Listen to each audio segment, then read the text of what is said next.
Unified 911, anong matutulong namin sa'yo? Anya ti maitulong mi ken kaapon. Anong may tatabang ko sa Unsay imo? akong ikatabang nimo? Ngini makadabang na misal ka no. Sa anumang wika o dialekto, may tulong na darating sa iyo.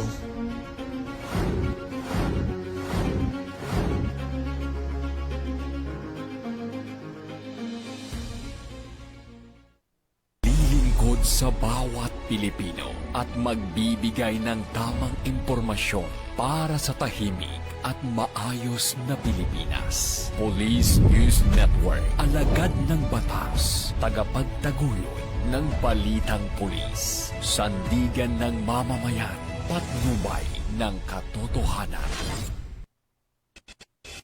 La Campo Crame, maghahatid ng pinakahuling kaganapan at nagbabagang balita. Ito ang PNN Police News Network. At ngayon, ang inyong mga tagapagbalita. Magandang araw, Bagong Pilipinas. Ako ang inyong tagapagbalita, tagataguyod ng Balitang Pulis, NUP Loreto Bonifacio Concepcion.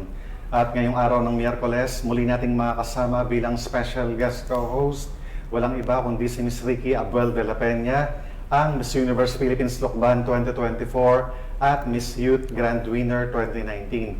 Magandang umaga sa iyo, Ms. Ricky. Magandang umaga rin po sa inyo, Sir Eton. Huwag po nating kalimutan i-like, i-follow at i-subscribe ang page ng Philippine National Police, Police Community Affairs and Development Group, PKG, Tagapag-ugnay at Police News Network. Kami po ay maghahatid sa inyo ng tamang balita, kwento ng pulis at serbisyo para sa mamamayan. At ito po ang PNP News Online. Ang pangunahing balita ng Police News Network, alagad ng batas, tagataguyod ng balitang pulis.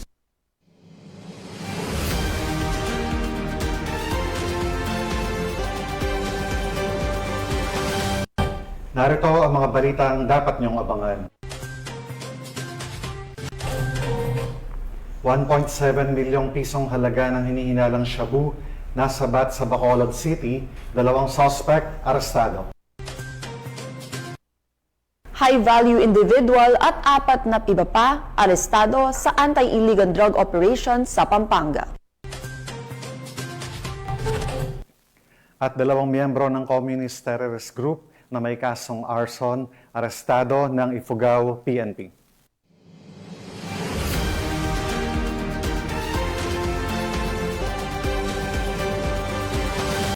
Narito ang mga balitang hatid ng ating PNN correspondents mula sa iba't ibang panig ng bansa.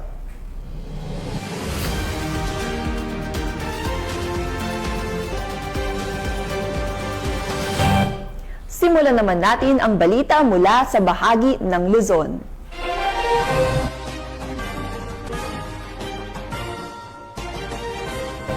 Matagumpay na naaresto ang isang lalaki sa isinagawang operasyon ng mga otoridad dahil sa kaso nitong lascivious conduct sa Barangay Poblacion, Lingayen, Pangasinan. Patuloy namang pinaalahanan ng pulisya ang publiko na agad isumbong anumang uri ng pang-abusong pisikal o sexual upang agad na maaksyonan at mapanagot ang mga lumalabag sa batas.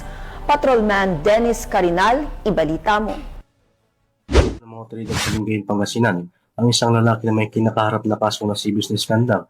Ito lamang September 22, 2025. Kinilala ang suspect na si Yasnil, 39 years old, residente ng Barangay Poblacion, Lingayen, Pangasinan.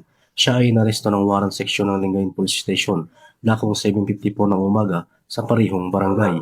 Batay sa record, inalabas ang warrant of arrest ng Honorable Maria Laarde Ramos Moreno, presiding judge ng Regional Trial Court 26 Lingayen, Pangasinan, noong September 16, 2025 sa ilalim ng criminal case number L15856 na may rekomendadong pensang 200,000 pesos.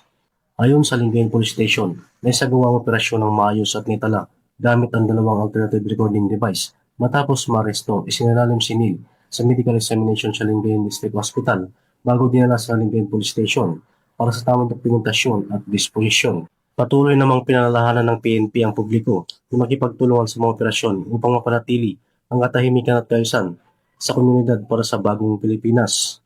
Mula dito sa Ilocos Region, ako po yung Police News Network Correspondent, Patrolman Dennis Carinal, alagad ng batas, tagataguyod ng balitang pulis. Maraming salamat, Patrolman Carinal. Arestado ang isang high-value individual at apat pa na iba pa sa matagumpay na anti-illegal drug operation na ikinasa ng Pampanga Police sa Barangay Dapdap, Mabalacat City. Patrolwoman Lixen Reyes Saweran sa report. Naaresto ng mga tauhan ng Mabalacat City Police Station, Pampanga Police Provincial Office sa ilalim ng pamumuno ni Police Colonel Eugene M. Marcelo, Provincial Director, ang isang high-value individual na kinilalang si alias Del at apat pang kasamahan nito sa isinagawang anti-illegal drug operation sa Barangay Dapdap, Mabalacat City, Pampanga. Nasa kote ang mga sospek matapos na magbenta si alias Del ng isang sachet ng hinihinalang shabu sa isang kosher buyer, kapalit ng halagang 2,000 pesos. Sa isinagawang protective search, na-recover mula sa kanya ang isang asul na coin pouch na naglalaman ng 3 karagdagang sachet ng hinihinalang shabu at ang ginamit na buy-bust money. Samantala, nakuha rin mula sa kanyang mga kasabwat na sina alias Paeng, Jing, Jay at Yel ang tigisang sachet ng hinihinalang shabu. Nakumpiska rin sa lugar ng operasyon ang 2 motorsiklo na ginagamit umano ng mga sospek. Tinatayang umabot sa 70 gramo ang kabuang timbang na nakumpiskang droga na may standard drug price na 476,000 pesos. Ang mga nadakip ay kasalukuyang nasa kustodiya ng Mabalacat CPS at nahaharap sa kasong paglabag sa Sections 5 at 11 ng RA 9165 o Comprehensive Dangerous Drugs Act of 2002. Muling pinatunayan ng Police Regional Office 3 sa pamumuno ni Police Brigadier General Ponce Rogelio I. Peñones Jr., Regional Director, na nananatiling matatag ang kanilang kampanya kontra illegal na droga bilang bahagi ng pangako ng kapulisan na pangalagaan ng kaligtasan ng bawat mamamayan at lumikha ng isang ligtas at maayos na komunidad. Mula dito sa Police Regional Office 3, ako ang inyong PNN Correspondent, Patrolwoman Lixen Reyes A. Saweran, alagad ng batas, tagataguyod ng Balitang Pulis. Maraming salamat, Patrolwoman Saweran. Sa patuloy na operasyon ng pambansang pulisya kontra kriminalidad, arestado ang isang most wanted person na may 7 counts of qualified rape sa Binangonan, Rizal. Ang balitang ito ay mula kay Patrolwoman Jevie Marie Famoso. Ng mga tauhan ng Binangonan Municipal Police Station ang isa sa mga most wanted person sa rehiyon matapos isagawa ang isang operasyon sa Barangay Kalinawan, Binangonan, Rizal. Kinilala ang suspect na si alias Kulot, isang construction worker at residente ng nasabing lugar. Inaresto siya sa bisa ng warrant of arrest dahil sa 7 kaso ng qualified rape na ipinalabas ng Regional Trial Court Branch 67 sa Binangonan noong September 16. Wala ring piyansa ang inirekomenda para sa kanyang pansamantalang paglaya. Ayon sa pulisya, ang operasyon ay bahagi ng Manhunt Charlie o Plan Saliksik na konektado sa pinaigting na kampanya ng PNP sa ilalim ng Simultaneous Anti-Criminality Law Enforcement Operation o SACLEO. Matapos ang pagkakaaresto, ipinaliwanag sa sospek ang dahilan ng kanyang pagkakadakip at ang kanyang mga karapatang konstitusyonal. Kasalukuyan siyang nakakulong sa Binangonan MPS Custodial Facility para sa kaukulang disposisyon. Isang malaking tagumpay para sa kapulisan ang pagkakadakip sa isang high-profile suspect na inaasahang magsisilbing babala sa iba pang mga kriminal sa rehiyon. Mula dito sa Calabarzon, ako ang inyong Police News Network Correspondent, Patrolwoman Jevie Marie Famoso, alagad ng batas, tagataguyod ng Balitang Pulis. Maraming salamat, Patrolwoman Famoso. Bumagsak sa kamay ng mga otoridad ang 2 kasapi ng Communist Terrorist Group na wanted sa kasong arson matapos ang matagumpay na operasyon ng Ifugao Police. Ang balita mula kay Patrolwoman Grace Kibiaen. Arestado ng pinagsamang mga tauhan ng Ifugao Police Provincial Office ang 2 miyembro ng komunistang teroristang grupo sa Sitio Dilan, Payawan, Lamot, Ifugao nito lamang umaga ng Setyembre 22 ng taong kasalukuyan. Kinilalang mga naaresto ng isang 44 taong gulang, miyembro ng CTG, nagsisilbing commanding officer, SROG Southland at SRC Southland, at isang 35 taong gulang, miyembro ng CTG, nagsisilbing political instructor at sila ay pawang residente ng Agusan del Norte. Naaresto ang mga suspek sa bisa ng nakabinbin na warrant of arrest na inisyu noong Enero 30, 2020 ng Acting Presiding Judge ng 10th Judicial Region Branch 7, Bayugan City, Agusan del Sur para sa krimeng destructive arson na walang inirekomendang piyansa. Matapos basahan ng kanilang karapatan, ang mga nahuli ay dinala sa Lamot MPS para sa dokumentasyon bago ilipat sa kaukulang hukuman. Ang matagumpay na pag-aresto ay bunga ng pagsisikap ng pinagsamang operatiba ng Ifugao Police Provincial Office sa pangunguna ng Lamot Municipal Police Station, Ifugao Police Intelligence Unit, Special Action Force, Philippine Army at iba pang mga ahensya ng gobyerno. Pinuri naman ni Police Colonel Jeremes G. Uyawon, Provincial Director ng Ifugao PPO, ang matagumpay na pag-aresto sa dalawang suspek at nangakong hindi titigil ang pulisya ng Ifugao upang mahuli ang iba pang mga lumabag sa batas. Mula dito sa rehiyon ng Cordillera, ako ang inyong PNN correspondent, Patrolwoman Grace Kibian, alagad ng batas, tagataguyod ng Balitang Pulis.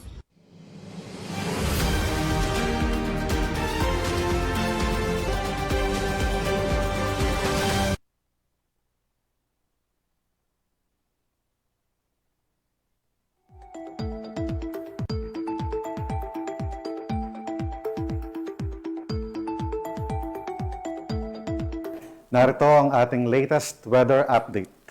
Huling namataan si Tropical Storm Opong sa layong 825 kilometers sa silangan ng northeastern Mindanao.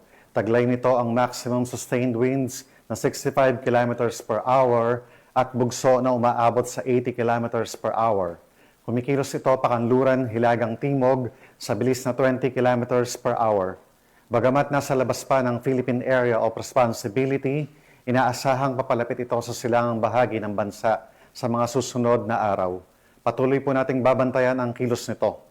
Samantala, ang southwest monsoon o habagat ay nakakaapekto pa rin sa Luzon at kanlurang bahagi ng Visayas. Asahan ang maulap na kalangitan at mga kalat-kalat na pag-ulan sa mga lugar na ito. Wala pa pong direktibang epekto sa bansa ang bagyong ito sa ngayon, pero posibleng palakasin ito ng habagat. Maghanda sa posibleng pag-ulan at malalakas na hangin sa kanlurang bahagi ng Luzon. Manatiling nakaantabay sa mga official updates mula sa Pag-asa.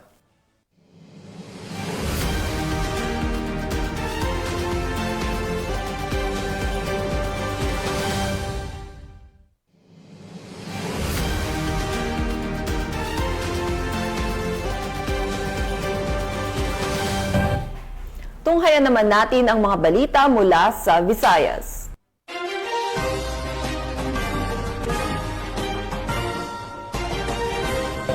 Nasabat ng pulisya ang tinatayang 1.7 milyong pisong halaga ng hinihinalang shabu at naaresto ang dalawang suspect sa ikinasang anti-drug illegal operation sa lungsod.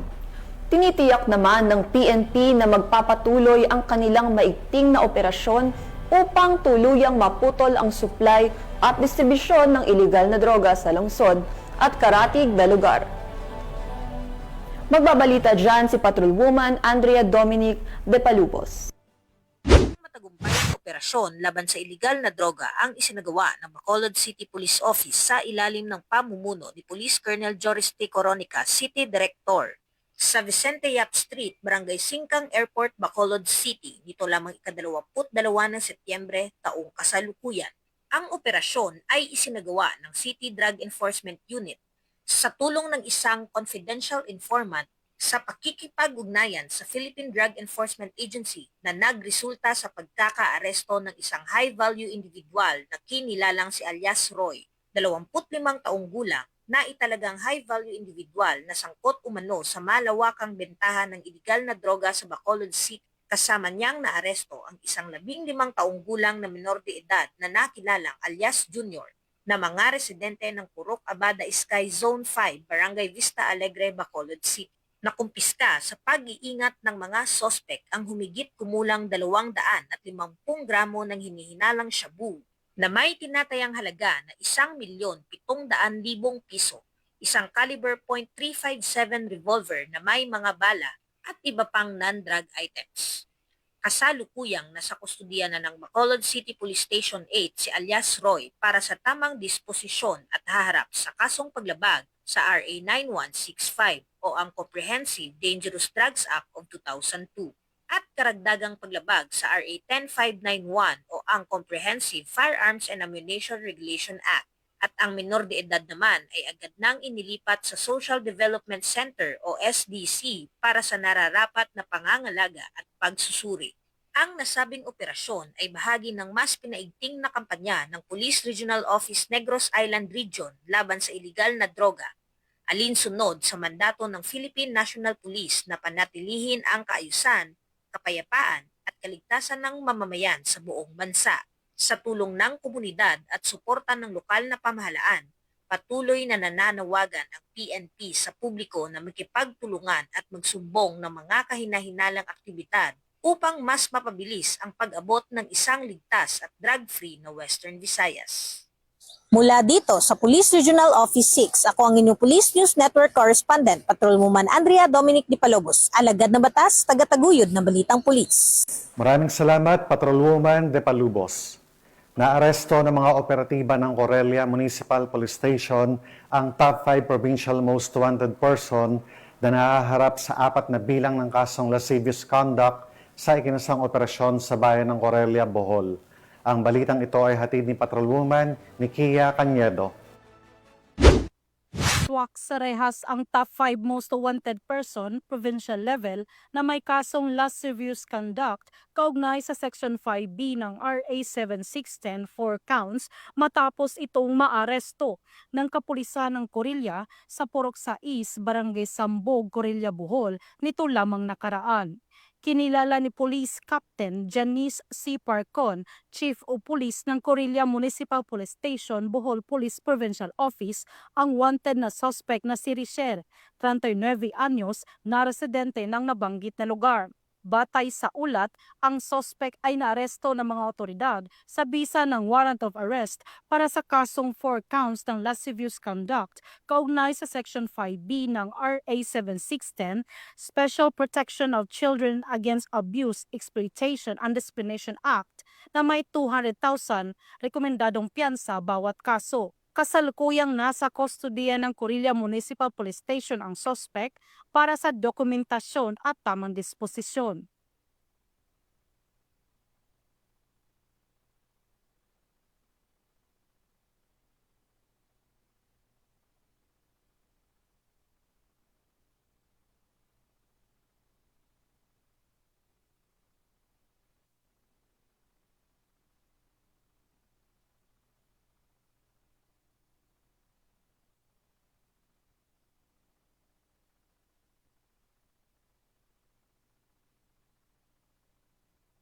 Sa ilalim ng 7-point agenda ni Acting Chief PNP, Police Lieutenant General Jose Melencio C. Nartates Jr., buong determinasyon ang mga kapulisan ng Corillo, Bohol sa pagtugis sa mga may sala sa batas upang mapanatili ang kaayusan at kaligtasan ng komunidad dahil sa bagong Pilipinas, ang gusto ng pulis, ligtas ka.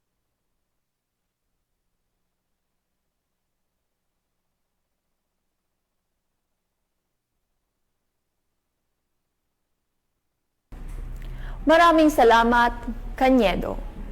Nauwi sa pagkakaaresto ng isang street-level drug suspect ang isinagawang mabilis at planadong bypass operation ng Burauen Municipal Police Station sa Poblacion District 4, Burauen, Leyte. Ang balitang ito ay ihatid ni Patrolwoman Camberley Flores. Ng mga autoridad ang isang street-level individual sa ikinasang bypass operation sa Poblacion District 4, Burauen, Leyte. Bandang alas 4:40 ng hapon ng ikasang operasyon ng mga tauhan ng Burauen Municipal Police Station sa koordinasyon sa Philippine Drug Enforcement Agency 8. Narecover sa suspect ang 7 pakete ng hinihinalang shabu na may tinatayang timbang na 5.3 gramo na nagkakahalaga ng 34,204 pesos, isang genuine 500 peso bill na ginamit bilang bypass money at mga drug paraphernalia. Maharap ang suspect sa kasong paglabag sa Section 5 at 11 Article 2 ng RA 9165 o Comprehensive Dangerous Drugs Act of 2002. Bunga ng pinaigting na kampanya laban sa ilegal na droga, matagumpay na naisagawa ng Burauen PNP katuwang ang iba pang ahensya ng pamahalaan ang mga operasyong naglalayong tiyakin ng kaayusan at kapayapaan sa nasasakupan. Dahil sa bagong Pilipinas, ang gusto ng polis, ligtas ka. Mula dito sa Eastern Visayas, ako ang inyong PNN correspondent, Patrolwoman Flores, alagad ng batas, tagataguyod ng Balitang Pulis.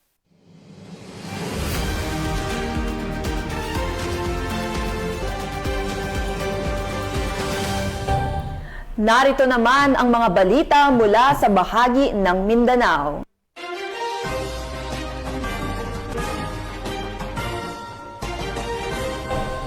Bumagsak sa kamay ng mga otoridad ang top 4 most wanted person ng Zamboanga del Norte na nahaharap sa kasong paglabag sa Republic Act 9262 o ang Anti-Violence Against Women and Children Act matapos ang operasyon ng pulisya. Sinisiguro ng mga otoridad na magpapatuloy ang kanilang pinaigting na operasyon upang mapanagot ang iba pang wanted person at maprotektahan ang karapatan ng kababaihan at mga bata sa buong lalawigan. Yan ang hatid ni Patrolwoman AJ Cortez. Aresto ng mga tauhan ng 2nd Zamboanga del Norte Provincial Mobile Force Company kasama ang Tampilisan Municipal Police Station. Ang top 4 most wanted person, municipal level, sa isinagawang intel-driven operation bandang 1:00 ng hapon nito lamang ika-23 ng Setyembre taong kasalukuyan sa Barangay Zinac, Tampilisan, Zamboanga del Norte. Kinilala ang sospek na si alias Johnny, 44 anyos, may asawa, magsasaka at residente ng nasabing barangay. Ang sospek ay inaresto sa bisa ng warrant of arrest para sa paglabag sa Republic Act 9262 o Violence Against Women and Children Act sa ilalim ng Criminal Case Number L004813 na inilabas ni Honorable Grace C. Tila, Acting Presiding Judge ng 9th Regional Trial Court, 9th Judicial Region, Liloy, Zamboanga del Norte noong November 15, 2023. May nakatakdang piyansa na 80,000 pesos para sa pansamantalang kalayaan ng akusado. Sa kasalukuyan, ang sospek ay nasa kustodiya na ng Tampilisan Municipal Police Station para sa tamang disposisyon. Layunin ng operasyon ang pagtugis at pag-aresto sa mga wanted persons upang may patupad ang batas, mapanatili ang katahimikan at kaayusan sa komunidad at bigyan ng hustisya ang mga biktima ng karahasan. Mula dito sa tanggapan ng kapulisan sa Region Siam, ako ang inyong PNN correspondent, Patrolwoman AJ Cortez, alagad ng batas, tagataguyod ng Balitang Pulis. Maraming salamat, Patrolwoman Cortez. Tinatayang 100,000 pisong halaga ng hinihinalang shabu ang nasabat ng mga operatiba sa isang matagumpay na anti-illegal drug operation na nagresulta sa pagkakaaresto ng isang street-level drug suspect sa lalawigan ng Agusan del Norte. Tinutukan yan ni Patrolwoman Joanna Kawili. Mga sa tanan, ang kwerpo sa kapulisan sa Buenavista. Naaresto ng mga operatiba ng Buenavista Municipal Police Station katuwang ang Philippine Drug Enforcement Agency Region 13 ang isang street-level individual sa pamamagitan ng bisa ng search warrant sa Puro 4, Barangay Rizal, Buenavista, Agusan del Norte nitong Setyembre 21, 2025. Kinilala ni Police Colonel April Mark C. Young, Provincial Director ng Agusan del Norte PPO, ang suspect bilang si alias Dennis, 39 anyos at residente ng naturang lugar. Ayon kay Colonel Young, nakumpiska mula sa suspect ang tinatayang 102,000 halaga ng hinihinalang shabu. Ipinaalam sa inaresto ang kanyang mga karapatan alinsunod sa konstitusyon sa wikang kanyang naintindihan bago dinala sa kustodiya ng Buenavista MPS. Siya ay maharap sa kasong paglabag sa RA 9165 o ang Comprehensive Dangerous Drugs Act of 2002. Kasama rin sa operasyon ang mga kinatawan mula sa Department of Justice, media at opisyal na barangay bilang mga saksi sa isinagawang operasyon. Ang matagumpay na operasyon na ito ay bunga ng walang humpay na dedikasyon ng kapulisan upang tuluyang wakasan ang problema sa ilegal na droga sa komunidad. Dako akong pagpasalamat sa matag-usa nga contribution nga nakabot nato ang atong mga tagsa-tagsa ka mga tahas isip magbalantay ug magpatunhay sa kalinaw ug kahusay sa lungsod sa Buenavista. Sa tinuray nga panaghiusa sa kapulisan sa Buenavista, ang atong tumong og tinguha uban sa giya sa atong labawang makagagahom, atong naangkon ang kalampusan. On behalf of the Buenavista MPS family, I am looking forward to more successful and fruitful accomplishments ahead with the grace of our Lord Jesus Christ. Mula dito sa RP 13, ako yung Police News Network Correspondent, Manuel Manicol Villanueva, ang magbabatas tagataguyod ng balitang pulis. Maraming salamat, Patrolman Villanueva. 3 individual na umano'y nagpakilala bilang mga kawani ng Ministry of Social Services and Development BARM upang makapanloko ang naaresto ng mga operatiba sa isang mabilis na operasyon ng pulisya. Nakibalita dyan si Patrolwoman Veronica Lagui. Timbog ang 3 individual na umunay nagpanggap at nagpakilala na kawani ng MSSD BARM upang makapangloko sa isinagawang entrapment operation ng Dato Odinsinsuat MPS sa Barangay Dato Odinsinsuat, Maguindanao del Norte. Dito lamang ika-23 ng Setyembre taong kasalukuyan. Kinilala ni Police Lieutenant Colonel Esmael Madin, Chief of Police ng Dato Odinsinsuat MPS, ang mga suspect na sina alias Berdin, 48 anyos, at ang umano'y 2 kasabwat nito na sina alias Mar, 32 anyos, at alias Den, 63 anyos. Ayon sa ulat, kaagad na nagsagawa ng entrapment operation ang PNP matapos makatanggap ng sumbong tungkol umano sa pambubudol ng mga suspect na nagresulta sa pagkakaaresto ng mga ito. Lumalabas sa investigasyon ng kapulisan na nagpapakilala umano ang mga suspect na kawani ng MSSD BARM gamit ang mga identification card at sinasabing ipapasok ang mga biktima bilang miyembro ng 4-piece kapalit ng perang ibabayad. Nasamsam sa operasyon ang 500 pesos na mark money, budel money, MSSD ID, assorted birth certificate at iba pang dokumento. Nasa kustudiya na ng naturang istasyon ang mga suspect at nakadakdang sambahan ng kasong estafa at usurpation of authority.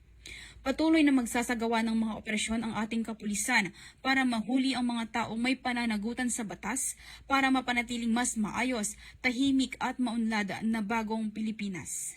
Mula rito sa rehiyon ng Bangsamoro, ako ang inyong Police News Network Correspondent, Patrolwoman Veronica Lagui, alagad ng batas, tagataguyod ng balitang pulis. Maraming salamat, Patrolwoman Veronica Lagui.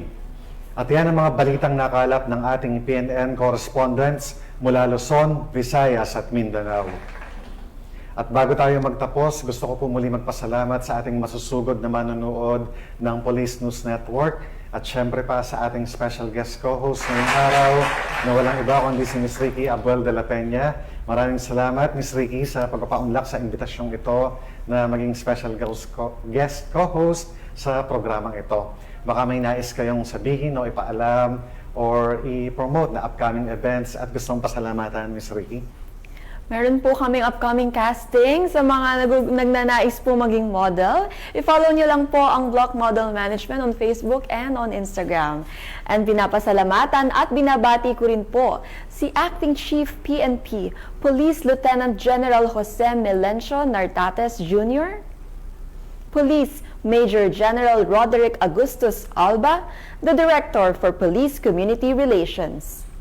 PKG Command Group na pinamumunuan ni Police Brigadier General Marvin Joe Saro.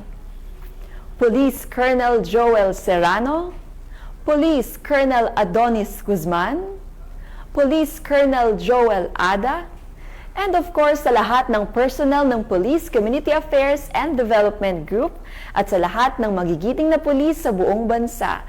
Maraming salamat po sa inyong serbisyo para sa isang ligtas na pamayanan. At mga ka-PNN, 92 days na lang at Pasko na.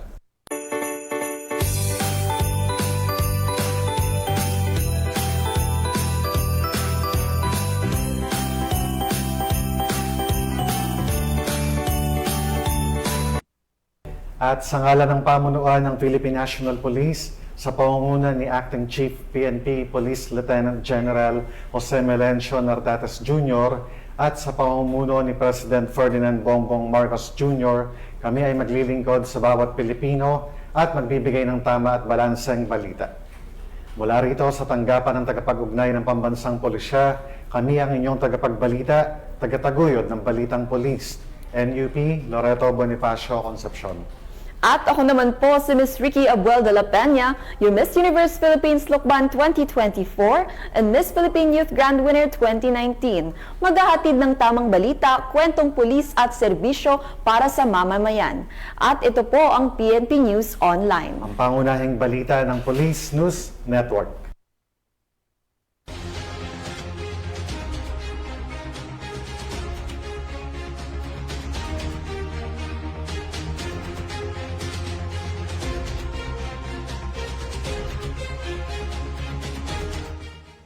Police News Network, alagad ng batas, tagapagtaguyod ng balitang pulis.